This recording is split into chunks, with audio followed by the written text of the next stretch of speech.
Hello guys, welcome to my vlog. यो चाहिँ यो दाईको मोबाइलबाट गराउँदैछु। हामी आज पशुपति आएको। दाईलाई केही भनिदिनु न त ल। केही छैन, आज भगवानको दर्शन गरौँ धेरै महिनापछि भनेर। पास भइन्छ कि भनेर होइन?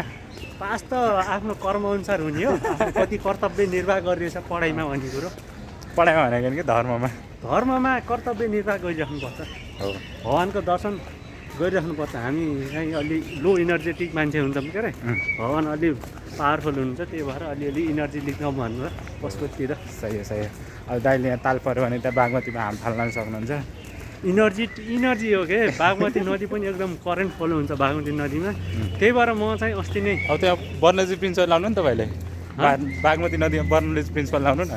लगाउनु पर्ला अब त्यही। ठिक छ, हामी साइन्स स्टुडेन्ट। दाई तपाईँ के स्टुडेन्ट अरे? भनौँ। अनि हाम्रो सुमिता के स्टुडेन्ट हो? साइन्स कि म्यानेजमेन्ट? म्यानेजमेन्ट। ल ठिक छ। अब चाहिँ हामीले त्यहाँ गएर पानीको भेलोसिटी नाप्छौँ, भोल्युम नाप्छौँ, डेन्सिटी त हाई चाहिँ होला, एसिडिटी पनि हाई होला। ल ठिक छ, एकछिनमा भेट्छु है त गाइस, बाई।